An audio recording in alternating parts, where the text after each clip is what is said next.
Well, hello, everybody. Welcome to Speak Up Virginia. I have to say right off the bat, we've been having a few technical difficulties, so bear with us here. It may be a little rough.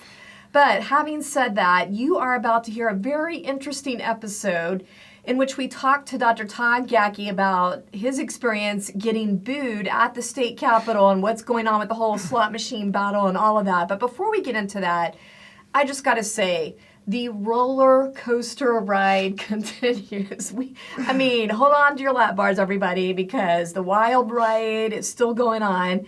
As you know by now, Biden dropped out, and so I've brought in the executive director of our action side of things, Family Foundation Action, to give us some insight. So just your quick take, Bruce. Biden has dropped out. It is not going to be the same race. No, if I'm Donald Trump, I'm unhappy because the race as it was, he was going to win. Now we've introduced a completely new wrench thrown into the works. Now, Harris polls worse than Joe Biden currently. It most likely will be Vice President Harris as their nominee. Already 159 Democrats in the House have endorsed Harris. 32 senators have endorsed Harris. Biden, Clinton both endorsed Harris. Obama declined to endorse Harris, which is significant, but to this point he's saying he's staying out. And most of the candidates that we thought were going to run and make this kind of inter-party civil war are already lining up behind Harris. So this seems to be a coronation. Yeah, and I have to say, at the time that we're taping this, all of this had just happened, so a lot may have played out more as you're watching this. But it's really interesting because at first there was speculation that at the time, Obama and Pelosi, they had not endorsed, and so did they have a dark horse? But it's looking like, as you said, it is going to be a coronation. So they haven't endorsed yet. So they might find another candidate and rally behind that, but at this point, who are they going to rally? Almost more than half their caucus, 70% of their caucus, is already lined up behind Harris. Yeah, because we saw at first these reports that Manchin was going to re-register as a Democrat, and was he going to run? Out. Yeah, and so he dropped out, and then all of the other top liners started saying they were going to endorse. So Gretchen Whitmer, Governor Whitmer isn't going to run. That was the most formidable candidate that the Democrats could have run, in my opinion. So that's a huge sigh of relief for Trump. Going into the DNC convention August 19th is for the Democrats to kind of destroy each other. And that's looking like it isn't going to happen. They're going to lock shields seemingly behind Harris. I mean, we'll see what leadership does, because Hakeem Jeffries and Chuck Schumer haven't endorsed either. At the time of this taping. And, she might come out with her VP, by the time you hear this. But what's fascinating is I really do feel like this is a unique situation historically. We are really riding one of the wildest candidate cycles ever. And, it did feel like a coup here, forcing an unwilling... Biden. Yeah, I mean, even at the time of this taping, no one has seen him in 5 days. He dropped out by a tweeting a press release. Yeah, that's great. His chief of staff made all of the calls to the staff. He hasn't spoken to a single staff member. So he spoke to his chief, and his chief told everyone. So we have no idea where Joe Biden is. I mean, he's supposedly at his beach house recovering from COVID, and is supposed to address the nation later this week. Yeah. But Harris, at the time of this taping, Harris is supposed to address the nation tonight. She's going to speak before we've even seen Joe Biden to address him dropping out. Now, I did hear a funny commentary that Biden came in with COVID and he's going out with COVID, so... That did kind of make me laugh. Yeah. But there are serious issues at stake, and one reason, maybe the biggest reason there was pressure on him to drop out is he was losing in a lot of states where, even in Virginia, it was neck and neck, and then all of a sudden he started losing in Virginia. Tell us about that, Virginia specifically. So right now, on the Real Clear Politics average, Trump is actually ahead in an average of the last several polls. I mean, last 3 polls, which dropped last week in Virginia, Trump was leading 2 of them and tied in the other one. So right now, before all the stuff with Harris. Last week, 5 days ago. Those polls dropped. VCU, FAU, and Emerson were the 3 pollsters. And Emerson, is probably the most famous national pollster of that group, and they had Trump up by 2 or 3 points. So now how will it change in Virginia, do you think? I actually think at this point it gets harder because I think Virginia is more amenable to Harris than some other states. I think her numbers, will go down in the Rust Belt states and some of these key battlegrounds that Trump has to win the election. Both sides do. But in Virginia, I do think Harris's number will improve. Of course, this is all speculation. We won't know for at least I'd say 10 to 12 days before you start seeing polling now that it's not theoretical anymore. Before they were polling these matchups, every poll they polled with Biden were polling Harris matchups, and she was doing worse in almost all of them.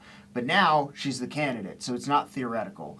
And there's a huge difference generally between polling a hypothetical and when the hypothetical happens. And so now we're going to see what happens to the polling now that Harris is, possibly the nominee, probably the nominee, what the polling does.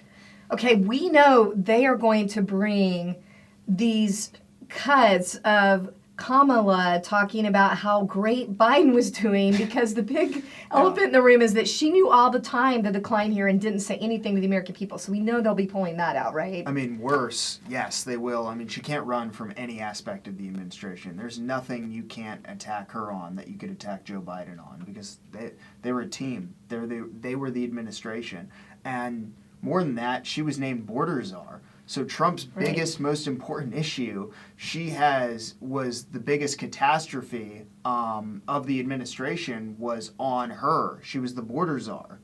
Yeah. So that's going to be fascinating. But as Bruce pointed out, we can't just rest. We can't take all this for granted because it is still close in Virginia. So we need to stay engaged.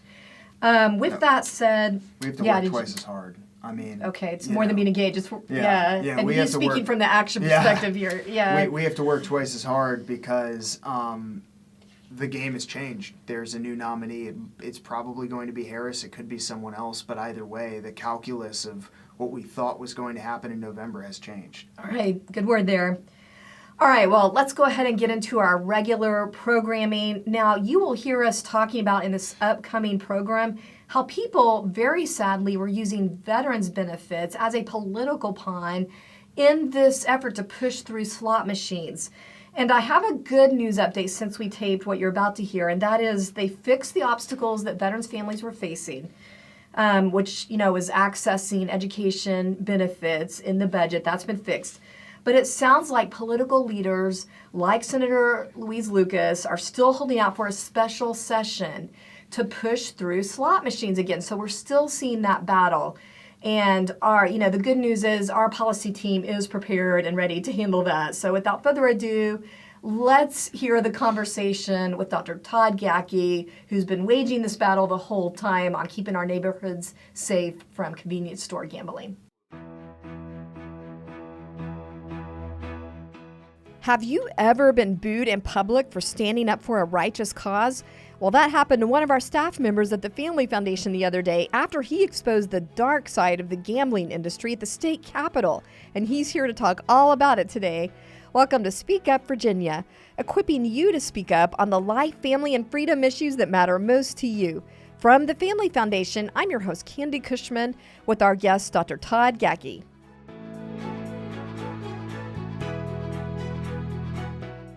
Well, welcome everyone to Speak Up Virginia. We've got Dr. Todd Gathje, as promised. He is Vice President of Government Relations at the Family Foundation. And we're going to talk about your experience getting booed at the state capitol. I look way too happy to hear about this. Yeah, I know. Did you get enjoyment out of hearing that? I think it's really interesting. But before we get into that, I did want to bring our listeners up to speed on something that's just incredible in case you missed it. Let me just summarize this way. If you have a pro-life license plate, you could be a terrorist. That's according to this training that happened. It was given to Fort Liberty soldiers in North Carolina. And we're just going to put the picture up here that went viral. Someone in the room took a picture as the training was happening. And as you can see under the big, bold label, terrorist groups, it lists some pretty well-known pro-life groups, including the National Right to Life. And you can see on the slide right there a big picture of a typical pro-life license plates. I'm sure all of you have seen these. It's got the little girl and the little boy on there. A lot of us have these license plates. Yeah, we work with someone who has that license plate. Yeah. He, right after this came out, he sent us his license plate and said, well, you better watch out hanging out with me. I know. I'm going to keep an eye out on him now. So the other issue is that there's like 34 states or so that has these types of license plates. That's a lot of Americans, running around that could be potential terrorists, according to this slide. They're going to have their hands full tracking all of that. The other thing you'll notice on this picture is this list, I guess, of suspect activities. It's really breathtaking because it lists things like sidewalk counseling, crisis center, truth displays. What are your thoughts? Yeah, those are very scary activities that are being performed. Never mind the fact we've seen some of our cities being burned down and monuments destroyed, but they come in and they're doing sidewalk counseling. They're having conversations, I mean, this is pretty close to labeling sharing the gospel as a terrorist act because that's what they do with sidewalk counseling. Yeah, that's a great point. So if you even have the appearance that you're sharing the gospel, you could be a terrorist. Or kind of sharing something they don't want you to tell somebody, right? On the sidewalk. That's so anti-American. And it's, here we are. We're so concerned about people with a certain license plate or associated with a certain group, yet we have millions of people coming across the border who could be potential terrorists, and they're not even being checked. But we're going to monitor these individuals. Oh, that is so true, Todd. Oh. All right. Well, getting into our next topic today, there's always something. Yeah, the next fun topic, the next fun topic. And this is all about you taking on the gambling industry at the Capitol. This is one of your favorite things to do, right? Oh, yeah. This is absolutely the number one issue that I think about going in there and talking about. Todd shared privately, which I am not making public. Yeah. Not one of his favorite things. No, I don't gamble. I don't know how it works. I have no Well, now you know how it works. Yeah, now I know how it works. But I mean, personally. And so, yeah, it's just one of those issues. You do it because morally you're standing up on principle. This is what God called you to do. Yeah, this is what he called us to do. Okay, so I'm going to start right off the bat with a clip of you getting booed just a few weeks ago during a committee hearing. It was a Senate committee hearing on neighborhood slot machines. Let's just watch that for a second. When it comes to casinos and gambling venues like that at Rosie's or Bristol or Danville or Portsmouth, they too attract this criminal behavior. The illegal drugs, the crime, the human sex trafficking. But what this does is it disperses those crimes into the localities, into the backyards of these communities. Virginians deserve better. They deserve safe neighborhoods. And I would ask that you oppose this legislation. Next speaker. Now, it's hard to hear the booing in the government recording there, but if you were actually in the room, it was pretty loud, right? Oh, yeah. It was very noticeable. You could hear it throughout the room. You could hear the laughing and the I heard him laughing. There was all sorts of, responses in that courtroom, in that committee room to that my comment. So okay, before we get into all the details what's happening here, is it normal for people to boo at a Senate committee hearing? Not typically. There is a certain decorum that happens in these committee rooms, and you're not supposed to do anything to sort of, pick on any public speakers. That's not to say that it doesn't happen. That's not to say there isn't some clapping, or you might hear snapping of fingers. That's different than all-out booing, though. But this was a totally different situation in which the whole room erupted in boos and cackling. Because I thought the Virginia Senate traditionally prided itself in being civil, right? Isn't that kind of the reputation? Well, I mean, you're there. You're not, someone gets up and speaks on the issue, whether you agree with them or not, you give them their time, and then they go sit down. And they had their chance. We didn't say anything negative to the public, to those standing up in favor of neighborhood slot machines. But boy, the moment we get up there and we point out some of the negative consequences of this, they don't like it, and they let their voices be heard. Well, is this something you're used to dealing with at the Capitol? I mean, what's it like there for you? Yeah, well, you're going to encounter these kinds of things. I've been hissed at. Really? Like actual hissing? Yeah, I remember on a couple of bills, and there was some women's groups in there, and they were hissing at me. I've gotten plenty of. Okay, I don't like the women hissing. That is not a good look for women. Yeah, Okay. that was really weird. Is that on abortion issue or something else? It was. I can't remember the bill. That's okay. Okay. But we've encountered that. Most of the times I experience it when we go to school board meetings, and I speak at meetings and school boards, and they're much more kind of loose, a little bit wild, as you've seen from Loudon and some of these other places. They'll talk you down, but in a committee room, in the General Assembly, typically there is a decorum. Everyone kind of abides by it, and there's so much kind of going on and conversations, but in this particular moment, they just... Okay, so why did this kind of break the pattern? Help us understand, first of all, who's in the room booing at you? Yeah, so on this particular day, they were taking up two issues. They were taking up they're really specifically to address a budget funding issue for military veterans. Which we're going to get into. Yeah, we're going to get into. Yeah. But then at the same time, there were those convenience store owners and operators and manufacturers of these so-called games of skill, which we call neighborhood slot machines. Are they games of skill? Do you have to have a lot of skill for I don't these? think you do. I think it's just a matter of pushing a button, and that's about it. Yeah. There's really no skill that's involved in this. And so I got up there and I elaborated on the concerns of the bill. I elaborated on the negative consequences. And yeah, I did kind of poke the bear a little bit. I mentioned how these things will entice crime. It'll entice drug activity. It'll entice the wrong clientele and put the workers and the patrons of the stores at risk. And they didn't like that.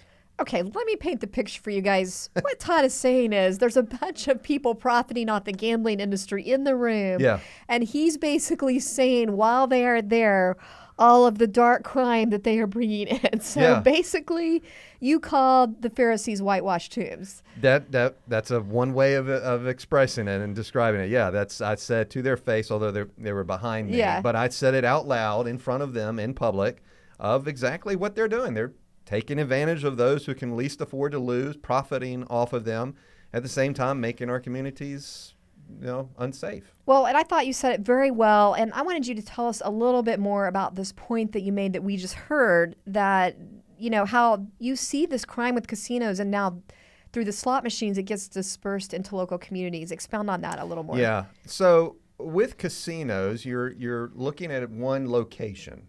And I pointed them out in those comments. I said you have them in Bristol, you have them in Portsmouth, you have them in a couple of other localities, but they're central, and all of the crime and the sex trafficking and the drugs, all of that goes to those locations and takes place there. But when you are talking about neighborhood slot machines where there's money being handled, there's gambling, they're in some rough communities, they disperse them throughout the state. And then, up to 30,000 of these machines throughout the Commonwealth, according to this one bill. Yeah. There's been different versions. Right. But you're talking about putting them in the backyard of communities. So now, instead of they all go into one place, now they go into all these communities. Yeah, this bill would have allowed by churches and schools and things like that. Yeah.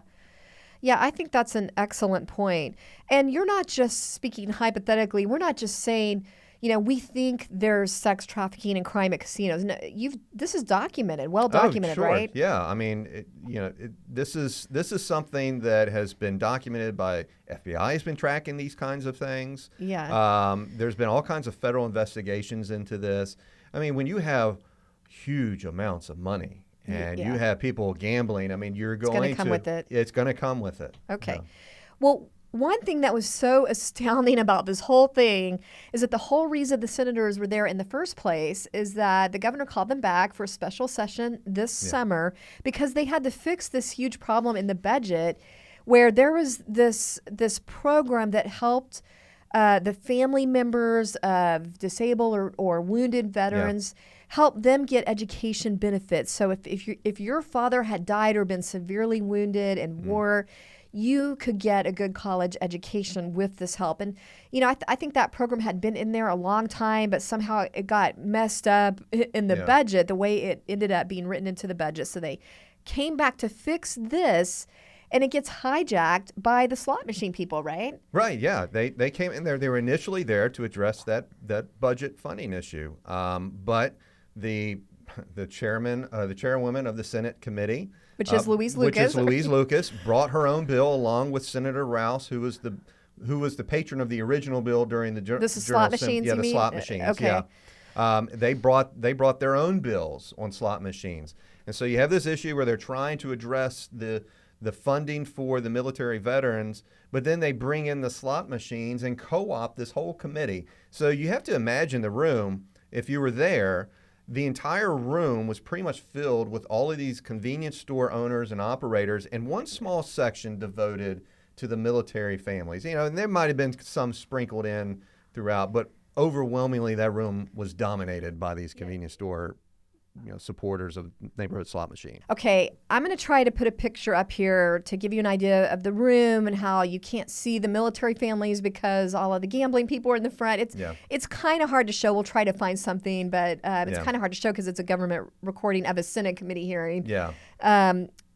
But tell me what bothered you really about all this. Well, the tragic part of all of this is that the gambling industry is again stealing from the people. They steal from those who are addicted to gambling, taking money from them, those who can least afford to lose. They're stealing the innocence from young minors who are seeing these machines in convenience stores and enticing them. And we all know the gambling industry needs to entice new gamblers to remain profitable. But now you have a situation where they go into this committee room and they steal the spotlight from the one group that was there for a specific purpose and desperately need to have this budget fixed to help them and their families. Yeah. Stealing, once again, from another important segment of our population. That was the tragic part of all this because the military families really were the losers. They got stuck in the middle of a political game here. Yeah. And what happened at the end of the day is, my understanding is, nothing happened because the Senate got distracted with the slot machine thing, and they didn't move forward at all, just with their own political wrangling over the benefits as well. So they didn't move forward at all with fixing the veteran benefits. So everything's just kind of at a stalemate. Let's just listen to a clip of some of those military families. This is ridiculous. It's ridiculous that veterans and their benefits are a pawn in this game. Reaction from veterans' families Tuesday after a rare June day at the state capitol ended with no action taken on the Virginia Military Survivors Independence Education Program, or VIMSDEP. It's about what we are owed as a people that put our families, our lives on the line. At the end of the day, the gambling industry doesn't care who they hurt. At the same time, you also have leadership in the Senate, Senator Louise Lucas, Senator Rouse, and some others that are pushing these neighborhood slot machines. They want to make profit off of this too. They want, they're getting funding. They have people that are supporting them. They don't care who they're hurting, and they're using it for political gain. Now, Senator Louise Lucas said that she was not going to take a vote on it because the governor had made a statement that he's not going to address or entertain any discussion on neighborhood slot machines until the military funding issue is resolved. That's where they're at a stalemate. That's where they're at the stalemate. Yeah. But they use this as a political game, thinking that they could maybe twist his arm to get that funding through while still getting what they wanted in these neighborhood slot machines.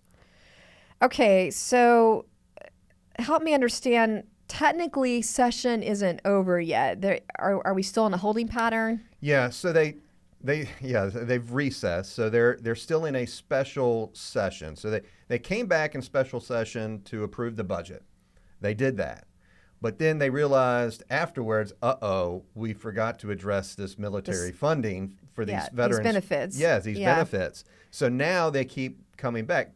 And then they use that as an opportunity to push on slot machines again because we had originally defeated that. That's right. And now they're trying to bring that up again instead of focusing on the benefits. Yeah. So we're sort of in limbo right now. So is this kind of a win against slot machines, or could this just come up again at any time? I think you could consider it a win for now. It looks like they're moving forward with just trying to address the benefits for the military families.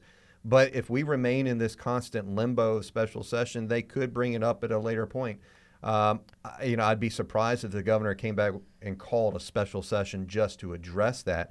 But I don't know. Because they still haven't recessed. Yeah, they still haven't recessed. It's like the never-ending session. Yeah, it's the never-ending session. It really is. I feel like we should have that never-ending story theme music from the 80s. Keep in mind, this is supposed to be a part-time legislature. Yeah. And they've been, and I'm sure that many of them, they're kind of tired of this. So let's just get this done so we can enjoy our summers and our family time. All right. Well, seriously, what can people do if they want to encourage the governor and the legislators? Please help the military families, and please stay strong on not bringing gambling into our convenience stores. I think that's the bottom line. Yeah, call your legislators, and more importantly, continue to contact the governor's office as well to encourage him to stay strong. Don't approve these neighborhood slot machines, which the surprising and the concerning part is he has signaled that he would be willing to have a discussion over this. And to that, I would say, are these the groups that you want to be compromising and have a conversation with? Those that boo an opposer, someone opposing their position, they're going to boo and make a mockery of the legislative process. Is that who you want to... Stop giving ground. We had this conversation last week about giving right. ground. That's What is it with Republicans? Yeah. Stop. If you Stop realize it. that this is an issue, this is morally not right, and the other side is not going to give up, don't give ground. Yeah. So I continue to reach out. The governor needs to continue to hear from Virginians that you don't want this in your communities, you don't want it in your backyard, and contact your legislators as well. And I have heard from some legislators that this is still an issue that they are hearing about overwhelmingly. And now they're starting to hear from more families, more people that don't want to see this legalized and regulated in Virginia. All right. Well, thank you for joining us today and being part of this conversation and for doing all that you can to make a difference. And if you want to specifically do something on this issue, we're going to try to make it easy for you. Just go to familyfoundation.org and look for the banner, because it's not just Democrats that are kind of we have some Republicans, right? Too? Oh yeah, you're absolutely right on this issue. I mean, we have Republicans that brought legislation in this special session to regulate and legalize these neighborhood slot machines. Christy New Craig from the Chesapeake area, Senator Diggs. So we've and Senator Reeves. They've been proponents of these, and so they have their reasons, I'm sure. But it is quite troubling. It's coming from both sides. It's not just the Democrat leadership. I mean, those people you just mentioned, they do a lot of good things, but on this issue, they're wrong, and they need to hear from you. So, reach out. We've tried to make it easy for you with our banner, and then, there's this website where you can go directly and figure out who your legislators are. And again, we appreciate you being with us. Remember, we are stronger when we speak together, and we will see you next time.